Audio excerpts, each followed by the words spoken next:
The room was small and quiet, except for the soft ticking of a wall clock. A single yellow bulb hung from the ceiling, its warm but weak light casting long shadows on the pale walls. In one corner stood an old mirror, and in front of it, a young man stared at his reflection, his shoulders slightly bent. He looked nervous, even when he was alone. In his hands he held a folded paper as audition confirmation. He had read it so many times, the edges were soft and worn. He took a deep breath and whispered to himself, "You can do this." But his voice didn't sound confident. He had always loved singing, not for fame, not for attention, but because it made him feel understood. When he was younger, he'd sing quietly while helping his mother with dishes, his voice mixing with the sound of running water. Those were simple days. But as he grew older, things changed.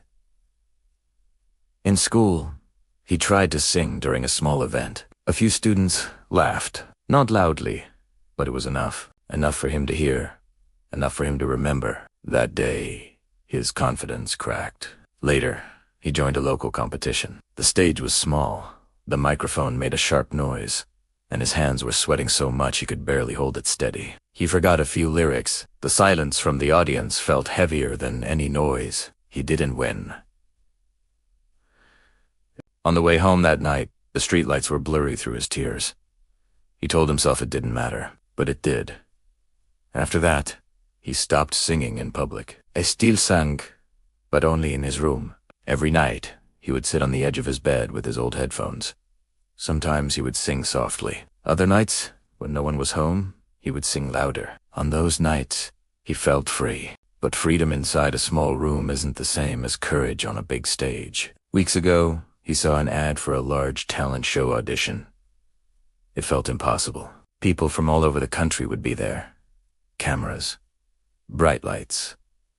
Real judges. He ignored it. At first, then he saw it again and again. Something inside him whispered, "What if?" He applied without telling anyone. When he received the confirmation, his heart raced. He thought about deleting it, pretending he never saw it. But he didn't. Now, the audition day had arrived. The building looked massive. Glass walls, tall doors, people walking in and out confidently. Felt small. Very small. Other contestants were warming up, laughing in groups. He stood alone, his hands cold.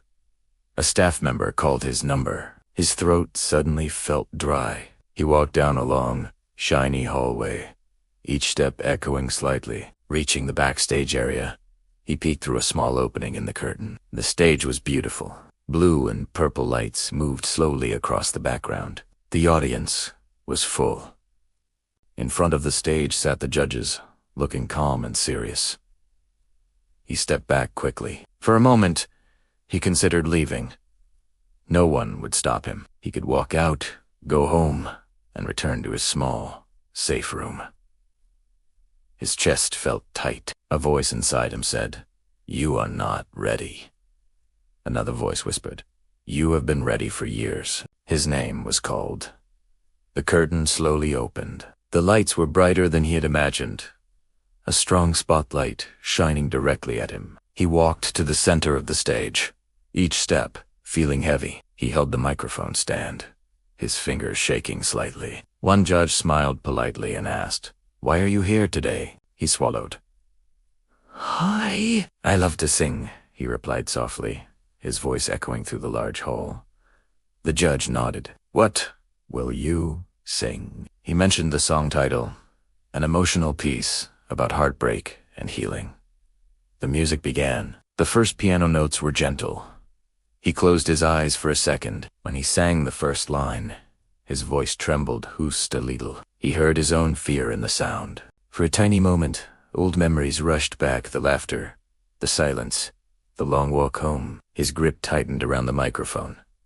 He almost stopped, but then he remembered his small room, the yellow bulb, the nights he sang when no one listened, the way singing made him feel alive.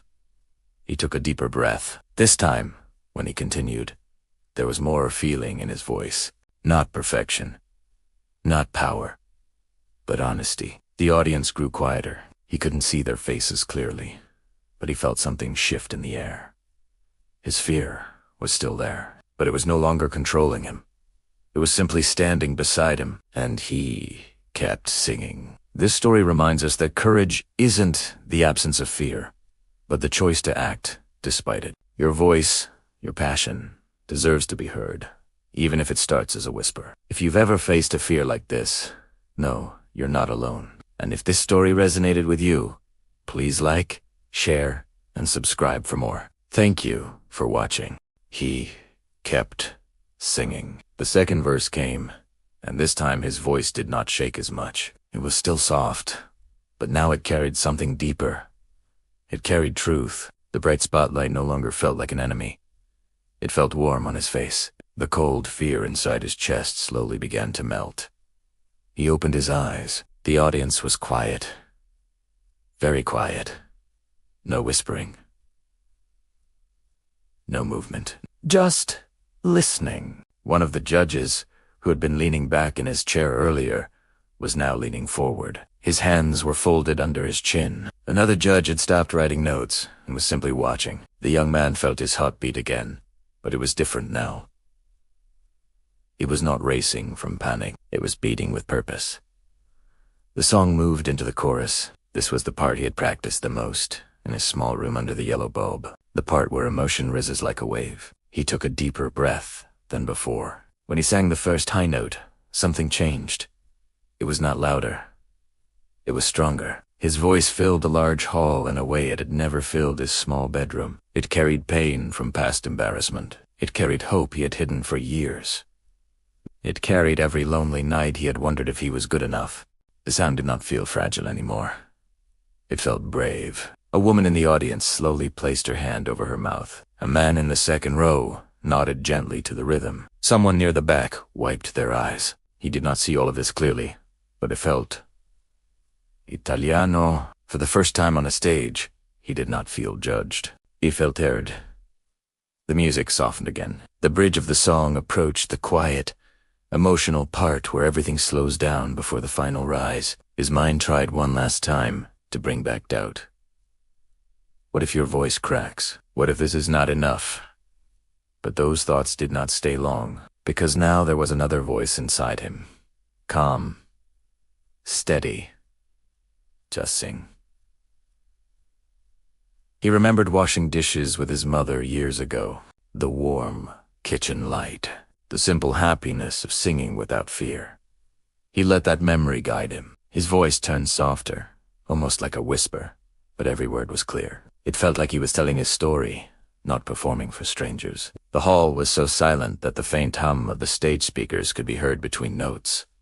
The final chorus began. This was the moment. He felt the emotion building inside his chest like a storm, but not a destructive one. A storm that clears the sky. He lifted his head slightly, and he sang. The note rose higher than before.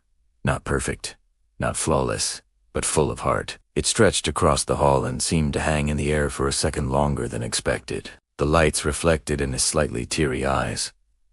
His hands were no longer shaking. They were steady. As the music reached its final line, his voice softened once more. Gentle, honest, real. Then the last note faded. Silence. A deep, powerful silence. For 1 second, 2 seconds, 3. In those seconds, his heart pounded again. Old fear tried to return. Was it Nogi? Did he fail again? The silence felt endless. Then applause. Not small, not polite. Loud, strong. The audience rose to their feet almost together. The sound filled the hall like thunder. His eyes widened slightly. He looked around, confused at first, as if he could not believe it was real. One judge was already standing, clapping with a big smile. Another judge shook their head slowly in disbelief, laughing softly in admiration. The young man felt something warm rush to his face. Tears, he tried to blink them away, but they came anyway. One judge leaned toward the microphone. You almost walked away from something special tonight, the judge said gently. But instead, you stayed, and you showed us who you really are. The young man swallowed hard. He could not speak. Another judge added, "It wasn't just your voice. It was your honesty. We felt every word." The audience clapped again. Then something unexpected happened. One of the judges looked down at the large golden button on the desk.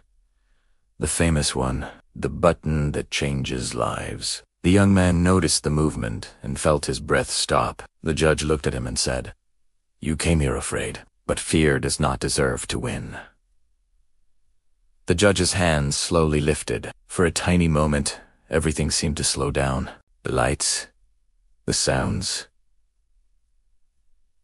even his thoughts. He remembered the cracked mirror in his room, the peeling paint on the wall, the nights. He wondered if he should give up singing forever. He remembered almost turning around backstage. He remembered the laughter in school.